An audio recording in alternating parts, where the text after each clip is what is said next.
పద్మశాలి సమాజం యొక్క ఎన్నికలు జరిగినాయని నేను విన్నాను. అయితే నాది ఒకటే సూచన, ఎన్నికలు అయిపోయేంత వరకే పోటీ, ఎన్నికలు అయిపోయిన తర్వాత మాత్రం సమాజం అంతా ఒక్కటే. దయచేసి వాళ్ళు ఓడిపోయిందని దూరం పెట్టుకోవద్దు, వాళ్ళు గెలిచిందని ఓడిపోయిన వాళ్ళు దూరం ఉండద్దు. అందరం కలిసి మన పద్మశాలి సమాజ ఎదుగుదల కోసం, సమాజాన్ని బలోపేతం చేయడం కోసం అందరూ కలిసికట్టుగా కృషి చేయాలని చెప్పి నేను కోరుతా ఉన్నా. జర ఉంటుంది బాధ, ఓడిపోతామని బాధ ఉంటుంది, కానీ గెలిచిన వాళ్ళే ఒక అడుగు ముందుకేసి వాళ్ళ ఇంటి దాకా పోయి వాళ్ళని వీలు కలుపుకోవాలి. వాళ్ళు కూడా ముందుకొచ్చి కలిసి సమాజాన్ని బలోపేతానికి కృషి చేయాలి. ఆ దూరం పెట్టుకుంటే ఏమవుతుందంటే మనము సమాజం బలపడదు. ఏదైనా ఒక సంఘం, కులానికి ఒక సంఘం ఏర్పడ్డదంటే ఆ సంఘం కులం యొక్క అభివృద్ధి కోసం, మన కులంలో పేదల కోసం, మన కులంలో ఎవరైనా కష్టాల్లో ఉంటే, ఆపదలో ఉంటే, ఇబ్బందులు వస్తే అందరం కలిసి వారికి అండగా నిలబడడం కోసం మన కులం, సమాజం కృషి చేయాల్సిన బాధ్యత ఉంటుంది. ఇది రాజేశం గారు నిజంగా 7 సార్లు గెలుచుడంటే చాలా సీనియర్ అయిపోయింది సార్. అదృష్టం. చివరిసారి అంటున్నావా? ఏమో మళ్ళా చేస్తాడేమో. అయితే సరే, అది మీ అందరి మీద ఉంటుంది. బట్ ఏది ఏమైనా నేను కూడా తప్పకుండా మన పద్మశాలి సమాజ అభివృద్ధికి నా శాయశక్తుల సహకారం అందిస్తా. నిజానికి పద్మశాలిలో ఆత్మగౌరవం ఎక్కువ. పేదరికం ఉన్నా కూడా ఆ ఆత్మగౌరవంతో బయటపడరు, లోపలనే బాధపడుతూ పేదరికాన్ని కూడా అనుభవిస్తున్న సందర్భాలు ఉన్నాయి. వృత్తి ఏమో మొత్తానికే పోయింది, వృత్తి మీద ఆధారపడి జీవించే పరిస్థితి లేదు. వేరే ఏదైనా చేసుకుందామంటే అవకాశాలు చాలా తక్కువగా ఉండి ఈ పోటీ ప్రపంచంలో నిలదొక్కుకోవడంలో బాగా ఇబ్బంది పడుతున్నటువంటి కులాల్లో మన పద్మశాలి సమాజం కూడా ఒకటి. నిజానికి కొంతవరకు గతంలో కృషి చేశాం, బట్ ఇంకా కూడా చాలా గ్యాప్ ఉన్నది. ఏం చేసినా వృత్తి మీద ఆధారపడే వాళ్ళు చాలా తక్కువ, వేల మీద లెక్క పెట్టే వాళ్ళే. వృత్తి మీద ఆధారపడని వాళ్ళే ఎక్కువ మంది ఉంటారు. వాళ్ళకి ప్రత్యామ్నాయం దొరకడం అనేది కొంత కష్టంగా ఉంది.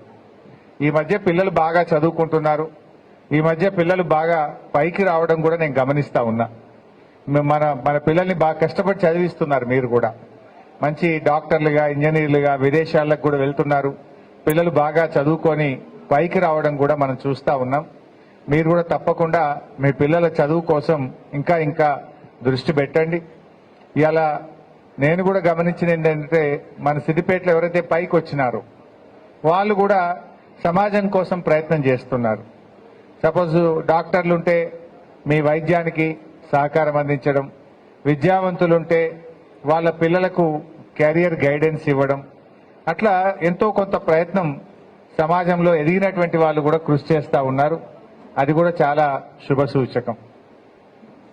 సరే, మన సిద్దిపేటకు వచ్చేసరికి గతంలో మన చిన్న మసీద్ పక్కన ఉన్నటువంటి స్థలంలో మరి మంచి సామూహిక భవనం కట్టాలని చెప్పి మనం కృషి చేస్తున్నాం.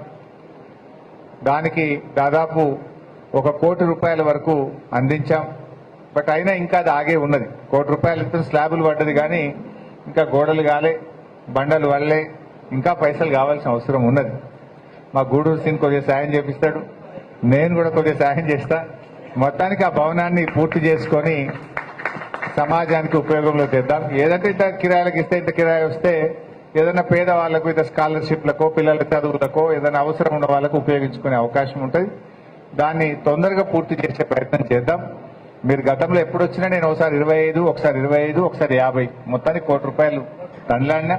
మళ్ళా కూడా తండ్లాట ఎక్కడి నుంచైనా ఏదైనా దాతల్ని పట్టుకోనో, ప్రభుత్వ పరంగానో ఎక్కడ అవకాశం ఉన్నా తెచ్చి మా నాగేశ్ అన్నకు, మా కాముని రాజేశం అన్నకు 2 ఏళ్ల టైం ఉన్నది. ఈ లోపలనే తొందరగా పూర్తి చేసి ఈ కొత్త కార్యవర్గం చేతుల మీదుగా భవనాన్ని ఉపయోగంలోకి తీసుకొచ్చే ప్రయత్నం చేద్దాం. మరి అదేవిధంగా సరే, సమాజంలో కూడా అప్పుడప్పుడు నాకు గతంలో ఉన్నటువంటి సమాజ పెద్దలు కానీ, సతీష్ గారు కానీ, భూపేష్ అన్న కానీ నా దృష్టికి తెచ్చిన ప్రతిసారి ఒకసారి 50 కుట్టు మిషన్లు ఇచ్చాం. ఈ మధ్య మరొక 50 కుట్టు మిషన్లు అందించాం. ఒక 15-16 మందికి లూనాలు ఇచ్చినట్టున్నాం. ఇంకా ఏదైనా ఉన్నా నాకు చెప్పండి.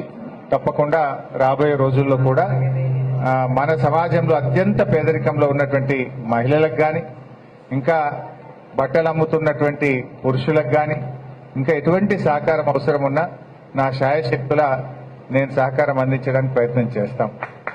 సరే, సొసైటీలేమో పెద్దగా ఇబ్బందులు ఉన్నాయి. సొసైటీలో ఆ వృద్ధులు పాత వాళ్ళు మాత్రమే కొంతమందే దాని మీద ఆధారపడ్డారు. కొత్త వాళ్ళు ఎవరు అందులో చేరుతున్న పరిస్థితి లేదు.